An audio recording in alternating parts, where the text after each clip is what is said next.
John Impemba and James Grande.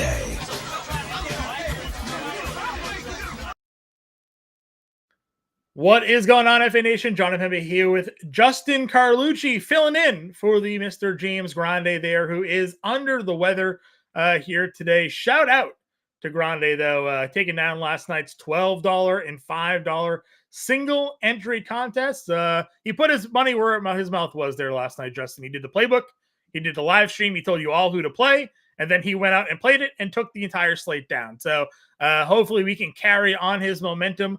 He wanted to be here with all of us to celebrate his win, but as he tweeted out, his kids were sick. Yesterday was basically his flu game.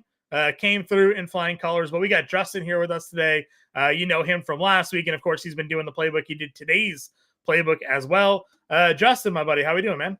What's going on? Things are good, middle of December already. Looking forward to getting some NBA normalcy back with a nice 8-gamer tomorrow. But hey, we got 3 tonight. It's one more than 2, and Grande showed us doesn't matter how many games are. We're gonna, put the pedal down and try to win some money. 100%. Big news today, and happy to get it early, right? Jason Tatum ruled out for tonight's main slate. We weren't sure.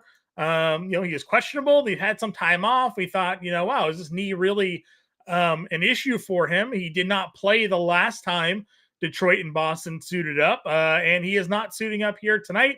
We'll update the ownership over on Fantasy Alarm after tonight's stream. It is a 7:30 roster lock here this evening, so the extra half an hour than usual to get your lineups in for tonight. But obviously, taking a guy like Jason Tatum off the floor impacts the way we are going to be building our rosters here tonight. Obviously, there's plenty of other big names out of the lineups tonight. We know Scotty Barnes and Brandon Ingram have been ruled out along with Jason Tatum already. So it should be interesting to see which way we go with our lineups. But Boston representing heavily when it comes to ownership here this evening.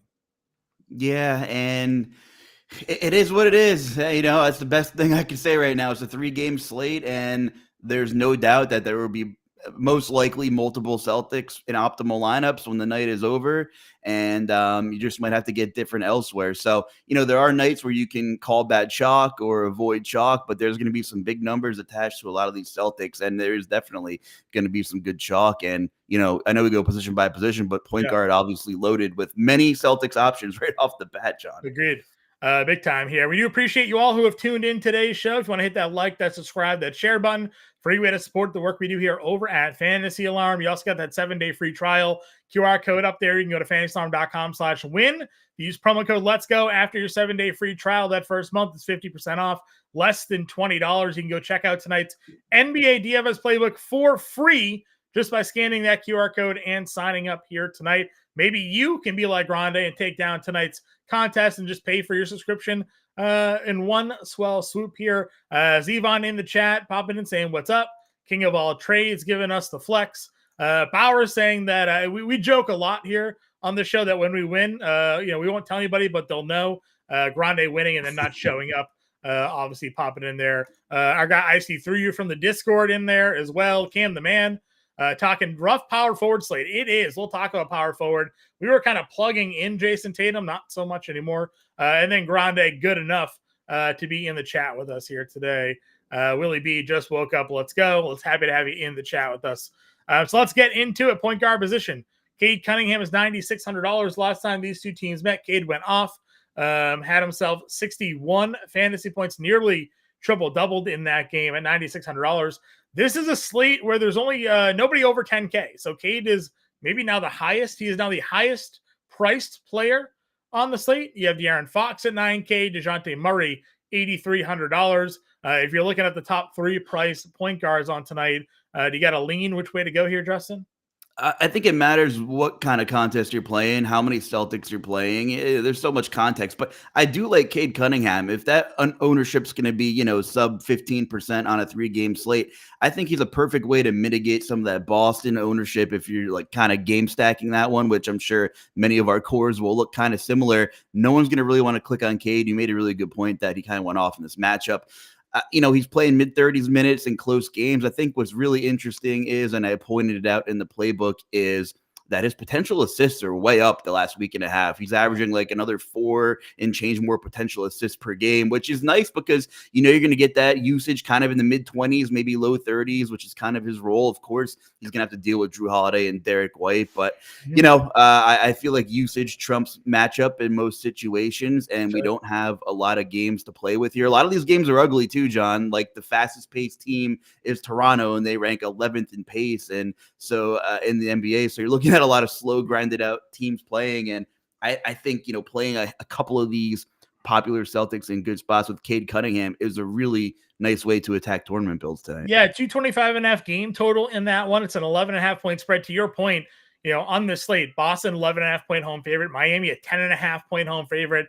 The Kings are 7.5 point road favorites here, but some big spreads for a 3-game slate. Obviously, if these games end up being into blowouts, can certainly throw off some of the rotations and the minutes we're expecting out of our stars. When we broke down the slate this morning, myself and Grande, we liked DeJounte Murray a lot here. Just the usage for him, knowing that the fantasy points are there as he fills up the stat sheet, not even having a good shooting day the other day in San Antonio, still came through with 47 fantasy points here. And then again, with, sort of the Celtics rostership here, kind of pushing everybody down a bit. DeJounte, though, still kind of holding serve around 30% here tonight. Where does DeJounte Murray rank for you? Yeah, I mean, talk about a guy who just has a high floor, high ceiling combo. I couldn't agree with you guys more. I think there's just extra incentive to play like Cunningham with a bunch of Celtics tonight. For that reason, you mentioned a lot of kind of lopsided spreads and things like that, and maybe this game will be a blowout. I don't know, but I tend to just correlate maybe a little more than I normally do on the smaller slates here, but I think DeJounte is a fine play. I mean, super high floor, fills up the stat sheet, back to playing mid-30s minutes. Maybe you get a high 30s minutes game out of him if the game's close. So no problem with DeJounte. I can't argue with him at all at that price tag. If you're working your way down to the point guard tier, you've mentioned obviously the Celtics a few times. Derek White, 67, Drew Holiday, 5K, Peyton Pritchard, who was the chalk monster a few slates ago, at $5,400. He's coming off of a good game against Memphis. Against Detroit, he hit 5 threes and had 33 fantasy points. Of the 3 Celtics guards here, you can play all 3 if you wanted to, given the way DraftKings allows you to use the utility, the shooting guard, the guard, and the point guard. How many Celtics is too many Celtics for you tonight, and which of the guards do you prefer? Yeah, I mean, I think the number's like 3-ish. I mean, you can maybe talk me into a 4th if it's a really cheap one. If you play 4 cheap Celtics, the game would almost have to stay competitive for them to all exceed value. So you almost undoubtedly kind of want a Piston to run it back with, which again, probably doesn't make you feel warm and fuzzy inside, having 5 players in that game. So I think for me, I'll probably land on like 3 in most of my tournament bills. If I have a couple with 4, then so be it. But I mean, all these guards are so good, and I don't think any of them are going to absolutely kill you at their price points. And that's the thing. We're used to seeing Drew Holiday in the mid 7K range, and he's had a brutal season, had the run with the Olympics, but he's 5K flat, going to play mid 30s minutes. I mean, if there's anybody on this slate per dollar that has a high probability of exceeding like 6 to 7 times value, I think it's probably Holiday at 5K. Derek White, going to give you a higher floor, most likely. Going to have to pay for it, though. No problem with him. He's been great without Tatum off the floor this season. And Pritchard's kind of like the most unknown piece out of the 3, right? Younger guy, finally solidified himself in this rotation. Sam Hauser's usually his running mate on that second unit. So I think Pritchard's going to play a ton, too. I mean, listen, I love Derek White. It depends what the lineup looks like. I'm definitely going to have shares of Derek White, gun to head. Like, give me the cheaper Celtics, though, if I'm starting my build, and let me just see what else I could do. Yeah, I like it. And again, Sam Hauser, I actually think was he ruled out already? So Sam Hauser ruled out already as well. Kind of maybe opens up and shortens up that rotation a little bit more. Now down Tatum, down Sam Hauser. I agree with you. I think you can play any of these. You had obviously like the ceiling shot attempt game out of Drew Holiday in that last one, 26 shot attempts against Memphis. And they were talking like, the Memphis strategy was sort of to force the ball to Drew Holiday and see if he can beat him. He was not able to, but good to see that he's willing to shoot if they give him the opportunity to do so here, because he could get those shot attempts go his way here as well. Terry Rozier is $4,500. He was someone we also had kind of a liking to. The minutes have been great. We are expecting Jimmy Butler still to play here tonight. We prefer Tyler Hero, but obviously much more expensive. When it comes to value on a small slate, where does someone like Terry Rozier fit for you? Yeah, I mean, I think he's going to be kind of a later addition to my article here as we kind of weed things out and we have 2 hours till lock. And I was kind of waiting to see if anything else would open up. I wrote up his buddy Duncan Robinson, which doesn't make me feel great either. But again, there isn't a lot to choose from here. But yeah, Rozier obviously going to be pretty volatile, probably a scary floor at this point. The minutes have been pretty good lately. But, you see the volatility in that game log here, right? And you can't beat the price. We're used to seeing this guy 6 to 7K price range the last like 5 years. We know he's talented. It's just been a rough go and a weird fit. So I think, if you're multi-entering, you got to have this guy in your pool for sure. Sure. Agreed. Anybody else had value for you at the point guard position? Do you have any interest with like Davion Mitchell with no Scotty Barnes tonight? Or is there a different point guard maybe you have some feelings on? I am like the complete opposite of the Davion Mitchell whisperer. I feel like there's no guy who does less with more, if that makes any sense in the NBA, or I'm just on the wrong side of it. I mean, his usage stinks and he plays a ton of minutes. I'm sure he's going to like 8X tonight now that I'm crapping on him here. I think Drew Smith is kind of interesting. He's finally starting to play real minutes. Of course, we mentioned Butler's playing. I think you can have Drew Smith and Rozier in your pool. I don't think I would play them together. They don't really exactly correlate, in my opinion, I don't think. But I think these Heat guards are interesting for value pieces. And we're starving for value when we're going to Drew Smith. But the Drew Smith call is not too bad either, with the value that's on the board here. Shooting guard position again, Jaylen Brown, to surprise nobody here, the second highest rostered player on the slate tonight. No Jason Tatum. We saw him in this last matchup against Detroit go for 53 fantasy points. Is he your plug and play for this evening? Yeah, he is. And Heezer said it, and don't forget it, especially if you're playing single entry, or a handful of lineups here. Of course, he's going to carry very high ownership, but 8,200. I mean, he typically becomes the quote unquote best play on paper. When Jason Tatum's out, and he's not even 9K, right? I mean, what would you price him at knowing Tatum's out? If you were making this pricing, what do you think? What kind of tag would Jaylen Brown do? Yeah, I mean, he'd probably be like 95 and above, right? Like, wouldn't you expect him to be in that range because he has a crazy high usage rate? Obviously, when Jason Tatum is off the floor, and the offense generally runs through him. Now, having obviously, Kristaps Porzingis healthy, impacts that a little bit. And I do like Zinger a lot, and we'll get to him when we talk about the center position. But the way we've seen Jaylen Brown perform in these moments when it's his turn to sort of be the guy, I don't think there's anything to really hate about the play. And then, like you said, he's only $8,200. That seems like a ridiculous value. And again, this isn't a surprise. Everybody's playing Jaylen Brown here tonight. If you're going under JB, though, where are you looking to go at the shooting guard position? Let's see. Let me bring this back up. I saw we had a Jacoby Walter mention in the chat. Yeah, I mean, listen, young player who's been trending in the right direction. No Scotty Barnes. I'd have him in the multi-enter pool for sure. One lineup, I don't know. But, Jacoby Walter definitely interesting. $4,500 again. People just starving for some value here. If he starts, I definitely think there's some interest with Jacoby Walter. We talked about that a little bit on the show. Duncan Robinson, as you mentioned, another guy that has been playing more minutes lately. He's been hitting more shots. If we think this is going to continue to trend in that positive direction, I would probably lean Duncan Robinson over Jacoby Walter, just knowing we've seen more consistency out of him at the value tier. But anybody else in the mid tier? I mean, Michael Beasley, there's Grady Dick here, Trey Murphy, someone that we've been high on here. Thoughts on that group? Yeah, I mean, the high floor guy is probably Trey Murphy, even though he's a little expensive, just playing massive minutes. The game on paper, Vegas is tabbing as the most quote unquote competitive game of the night, right? Mm-hmm. So I think Murphy is pretty safe. Grady Dick, I don't think anybody's going to go there. I think he's really interesting for large field tournaments at probably, single digit ownership. But Beasley, I think, is probably my favorite kind of larger field tournament play. Because he's cheap.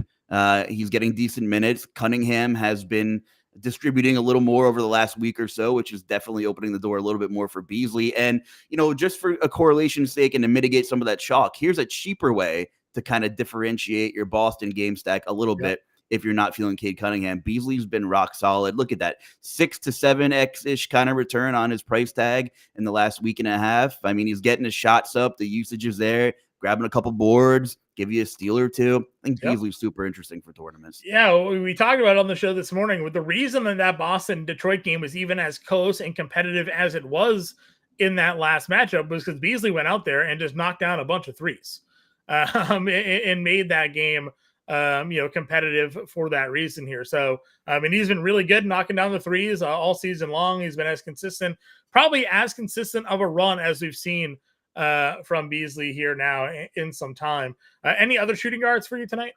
Not necessarily. I mean, I think I'll use most of these slots to kind of double up on some Boston guys. I'm a Malik Monk like truther, I suppose. Sure. And, he's still kind of adjusting to that new role in the lineup, but he's been more good than bad. He's another guy who's kind of been distributing the ball a little bit more than we're accustomed to seeing him in his new role. Of course, there's so many mouths to feed in that starting five with DeRozan, Sabonis, Fox. Keegan Murray has been the biggest loser so far with, the lineup changes and DeRozan kind of coming into town. But I think like far fewer people are going to gravitate to Monk, especially with the most recent dud on the game log and all the Boston value. That this is a guy we can't forget about. He could drop 50 in the blink of an eye. I agree with you. Yeah, Malik Monk's ownership here for tonight coming in around 8%. So, last night you and myself and Grande were here. We talked a lot about Josh Hart and Josh Hart's tournament appeal and the fact that nobody was playing Josh Hart of all the Knicks, and he ended up being the highest scoring outside of Towns. He was the reason that Grande ended up taking down that tournament, the 43 fantasy points at 7%. And Malik Monk could very well be that guy tonight against the Pelicans. Go out there, score 45 fantasy points, similar price point to Hart last night. But if he's coming in under 10%, on a 3-game slate, that could be the difference. Love seeing this in the chat. Spizwell saying we helped him tie for first place in the 20K mini max. Again, we hopefully you all tuned in, gives you a reason to tune into each and every show, and maybe a reason to come and join the Fantasy Alarm family as well. You can check out that playbook that Justin's got tonight. Maybe you tonight could be the first place winner in that 20K mini max. So congrats to you, Spiz, on your win. Small forward, top 2 guys out due to injury. Where does that rank RJ Barrett for you tonight now? RJ Barrett, no Scotty Barnes, has been ridiculous just in general. Now a lot more usage going his way in this matchup against Miami. I mean, almost by default, and I'm playing like 50 to 75 kind of low dollar lineups. I'm going to have RJ Barrett. Depending on what projected ownership looks like, I might get a little aggressive on him. Of course, the matchup's ugly on paper. Nobody has fun targeting against this Miami defense for the past X amount of years. Yep. But like, we can't underestimate Scotty Barnes being out of the picture, as well as Emmanuel Quickley. How much of a bump that actually gives Barrett and Jacob Podol, which we'll get to a little bit later. We're getting some ownership, more ownership than we probably all anticipated on Barrett just because of Tatum and maybe Hauser also getting ruled out. So I do like RJ Barrett. It's not pretty. It's not fun. But, 3-game slate, you just want to grab shares of these high usage guys, even in the brutal matchups, or, if they seem a little overpriced, like Malik Monk, high usage guy. For no rhyme or reason, he could just go out there and decide to get his when the ball starts going in. RJ Barrett, I kind of feel the same way, especially with Scotty Barnes out of the picture. And he's been great since the Olympics. I mean, Canada had just a killer team, and you kind of saw his evolution as a basketball player on the biggest stage. And for the most part, he's carried that over to the NBA season this year. So big kudos to Barrett. And, like you said, there's no big spend up options here. So you can get 1 or 2 of these 8 to 9K guys and maybe fill out your roster with a bunch of like 5K flat kind of guys and probably feel okay about it tonight. Yeah. RJ Barrett, a 33.7% usage rate without Scotty Barnes and Emmanuel Quickley on the floor this season. It's just kind of like, again, lending to more of what we're talking about here when it comes to just sort of the overall value of the play with him. And, I actually even think that the Jason Tatum news is actually helping Barrett in the sense that more people now just go to Jaylen Brown, pushing down the RJ Barrett ownership there. So he's still clocking in around 20%. But I think if Tatum was active, you would have seen Brown way less than the 45 that he's getting, 40% that he's getting there. Other guys in this mid-tier, we talked to Murphy, you mentioned DeRozan, but where do you sit with buckets here? Obviously, all the trade rumors are swirling. He's probable to play tonight. We saw Andrew Wiggins probable all day, then downgraded out last night. I don't know if that's going to be the same case, but you do have to wonder maybe where his headspace is, maybe his commitment to Miami. But $7,400 is a pretty good price tag, and this is a really good matchup for him against Toronto. It is. And this morning, before I really started diving in, I was kind of indifferent about it. But Toronto's yielding the most free throw attempts to opponents per game this season. And, that's what Jimmy Butler, that's what he does. That's his craft. He hasn't had any like eye-popping numbers from the line recently, but that's when he has the ceiling games, when he's getting to the line, 11, 12 times, and super cheap 3-game slate. If you're not feeling RJ Barrett, or you kind of want to pivot off Jaylen Brown, I think Jimmy Butler makes a ton of sense in this one as well. Really cheap. You're right. Yep, agreed. Value at this tier, a lot of people are looking at a couple of plays. You have Agbaji at 54. Herb Jones at 5K was one of my favorite plays. He was now my power forward plug with Tatum out of the lineup, but he's got small forward, power forward eligibility. Value kind of does dip down a little bit here. What are your thoughts for the rest of the small forward tier? No, you're pretty much right. I mean, Keegan Murray is going to give you minutes, but his role is kind of whatever. We mentioned Beasley, Herb Jones. I mean, this guy has just been playing killer minutes for the Pelicans the last couple of years. It took him one game back from a lengthy absence. He plays 31 minutes for this staff to say, you know what, we're going to run him back into the ground again. 37 minutes in back-to-back games. So Herb Jones, if you're playing small field stuff, or, God bless you if you're playing cash games on this slate, I feel like that tag is really nice for Herb. Probably one of my favorite like per dollar plays on the slate. 100%. Some people might chase this Kevin Huerter thing, but uber efficient, 10 of 14 from the floor in that monster game. Just 22 minutes. I can't go chase this game, to each their own. But I'm out on Kevin Huerter tonight. Brandon Boston just doesn't seem like a fun click. But again, I mean, decent minutes, no Ingram, no Jordan Hawkins. Yeah. I'm talking like the largest of large field GPPs. Yeah. I mean, if he gets you 25 fantasy points in this slate, you probably live with it. Yeah, at 4,800. So that's the only guy I didn't mention him in the playbook or anything, but kind of on like the edge of my radar here. Yeah, listen, there's so little, as we talked about on the slate, like value available, that Boston is getting some ownership love because, and no Ingram, he played that 28 minutes against San Antonio, so there's certainly a path to him, and obviously in the rotation. So I like that. I like to call it $4,800 because, again, there's not much else out here. We probably would have considered Sam Hauser, but can't really do that. If for whatever reason Butler ends up not playing, like I said, just maybe he takes the Wiggins route here. I think Jaquez would be a play, but you can't really go there unless Butler gets ruled out. Power forward. We talked a lot about these plays already. You get Toby at $5,900. Al Horford is $4,900. The chalk power forward tonight is Mogbo here. Would you find yourself looking to go down $3,900 to him in Toronto? Yeah, I'm curious to see what his projected ownership shakes out at. He doesn't make me feel great, but he'll be in my player pool. I mean, if he's going to get 20 minutes, I'll feel much better about him. I think he's fine. I'd maybe rather turn to him than Drew Smith just because the position here is ugly. I'd much rather punt someone at power forward where I feel like there will be much less outlier scores or ceiling games. So if it is a bad game for your punt, you can probably survive as long as you hit the other position. So I think that's a good call. I'm just hopefully, other than him, I'm going to use my Herb Jones exposure, use my Jimmy Butler shares, and use them at power forward instead of small forward, I think. Also, you mentioned Al Horford. Another not so fun click. Volatile. He's getting old.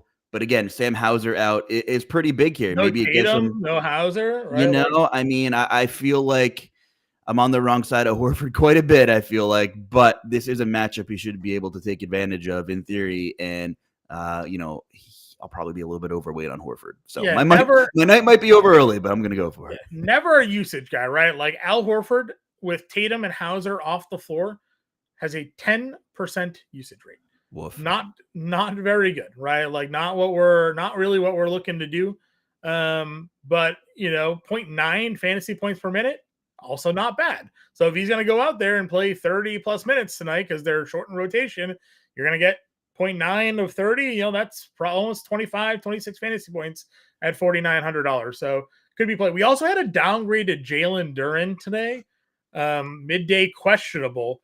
We'll flip over to center here. Could put Beef Stew into play. He's $3,600. Yeah. That would, I think, immediately become a very popular chalk option, just either for util or center play here. Something to watch for. Otherwise, you have Sabonis, you have Bam, And then you call them Jakob Poeltl. We call him Jakob Jokic here whenever there's no Scotty Barnes on the floor. He was obviously such a monster earlier on in the year. I would have no problems. Now, obviously, Bam, very tough matchup, really great defensive player.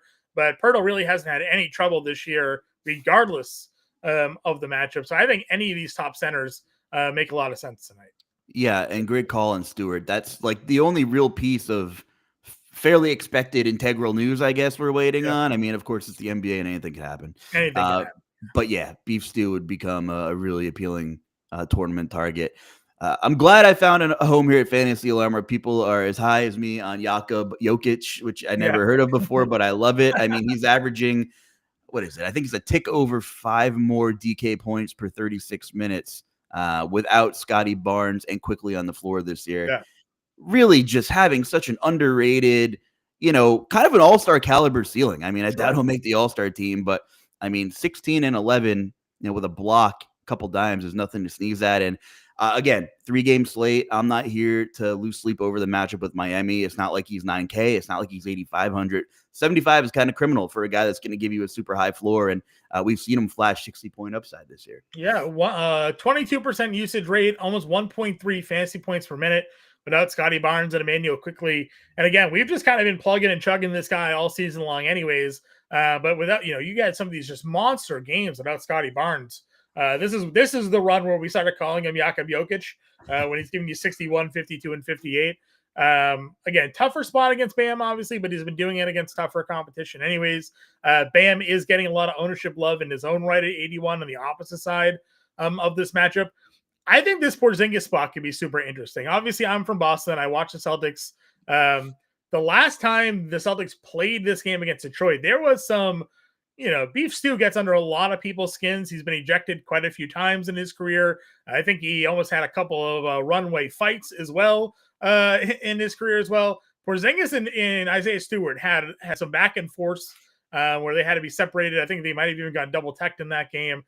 So it would be interesting if Stewart ends up starting, but no Jason Tatum, Kristaps Porzingis here. In 29 minutes, he had 44 fantasy points. Again, Celtics, they're all just great values when you take Jason Tatum out of the equation at their price tag. Yeah, and the kicker here between sites on FanDuel, you're going to pay more for Porzingis, but he's power forward eligible. So if you're kind of undecided between sites and you're stuck on power forward, go over to FD and just lock Porzingis in over there. Yeah, man, the dual positional eligibility on FanDuel, the lack of it actually, you see my favorite part about that site. I think dual positional eligibility have sort of ruined DFS in a sense. I liked before when you had to make a decision on a player. Do you want to play one or two? No, now you can just play them all because they have 3 positions they're eligible at. Yahoo actually is a platform where they stick you with one position, but I always forget that I have money over on Yahoo to play DFS. So Porzingis is there. Can't play Olynyk because the minutes aren't there yet, but he does have actually like a 26% usage rate without Barnes and quickly on the floor. 29% usage rate this year without Barnes and quickly on the floor. Now it's an 18-minute sample size, so not a lot, but we know Kelly O can be a usage freak. If those minutes were to ever tick up, that'd be something to watch, but he's just too expensive right now to really, I think, trust in a lineup. Where are you going next at center? Got to talk about Missy. 5K flat, another guy who's just been one of the most improved, underrated players in the league. I mean, look at these numbers. I mean, averaging well over a point per minute, getting some decent playing time. I think this guy can cruise to returning 5X value tonight. Just got to wait and see if it's more of a ceiling night or if it's more of a pretty good night for this guy. There's not many paths for failing for him tonight. Injury, foul trouble, that might be it. Even in a blowout, if the guy gives you 20 minutes, I mean, he could walk into 25 fantasy points. No, I agree 100%. And it was kind of like frustrating early on in the year where they would like randomly throw like Daniel Tice out there to start. You're like, well, you just play UBC. Like, what are we doing here? He's clearly the best center that you have. 20% usage rate, honestly, not that bad. For a center, who's not, one of the primary focal points of an offense here. That's without Zion and Brandon Ingram on the floor. 1.16 fantasy points per minute on DraftKings. 1.21 fantasy points per minute for him over on FanDuel. So some good stuff there for Yves Misi. And again, $5K. It's a great price tag for tonight if you're trying to, there is no spend up, right? So you can comfortably fit a lot of the top guys in your lineups, and you can do so by fitting in a 5K center who's given you 40 plus a couple of times over the last few games there. So, and then the other ones we mentioned was Beef Stew. If we find out that Jalen Duran is not in tonight, would be your value, but there's not much else at center for me here. No, I think Robinson Earl being out just solidifies the Messi play. So could be a double center night. You know, you can throw some of those guards in for Boston, point guard, shooting guard. If you like Porzingis, if you like, Jakob Jokic, if you like Messi, you have plenty of ways to go here for a 3-game slate. Agreed. Chris Diaz over here is a FanDuel player, wants to know our thoughts. DeJounte Murray, Herb Jones, or CJ McCollum, Tobias Harris? I like the upside of the first one. McCollum and Harris are just two guys that never seem to get there for me, even when they're in positions to have ceiling games. Everybody here at FA seems to kind of be lukewarm on Murray at a minimum. I love the minutes Herb Jones is getting. So for me, that's the combination. Tough matchup for Tobias against Boston. Yeah, for sure. And if you're playing cash games tonight, McCollum Harris, great cash game plays because they give you a pretty good floor, but their ceilings, like you said, you just don't really see it all that often. I know Toby, if you're looking game logs, he did have a good game against Boston last time, but that was a weird situation. Detroit really was down big in that game. They had a huge third quarter to really bring themselves back in that one where Boston was probably just kind of lacking off defensively there. So I'm with you 100%. Give me DeJounte and give me Herb Jones here today. All right, we've gone over our positions. Let's build our lineup. I think we're both pretty set in on Messi here at center. You mentioned double centering. Was there a preferred double center play for you tonight? No, I mean, we didn't mention Sabonis, and we have to mention him. I wrote him up in the article. The Pelicans are giving up the second most points in the paint in the league. As good as Messi is offensively, point per minute monster per his price tag. We know what Sabonis is capable of. So just wanted to I'm not necessarily saying put him in this lineup. I just wanted to mention him. Not sure about that, but I do. I think if we're making one lineup and we're kind of looking for floor and ceiling, I want to put Drew Holiday in this thing. Drew Holiday, love it, a point guard. Plug in some Drew at 5K. You mentioned running Cade back here. Do you want to see if you want Cade or Beasley as the comeback for Detroit tonight? That's tough, man. For now, let's put Beasley in. Let's see what kind of salary we can play with. We can always make like a little 2v2 here. I think they're both really good plays for tournaments. 100% in with you. I think we liked Herb Jones at power forward for tonight. We were in on RJ Barrett. Small forward. So that gives us 7K for a shooting guard, forward, and util. So like I said, we can pretty much fit whatever we want in at this point here.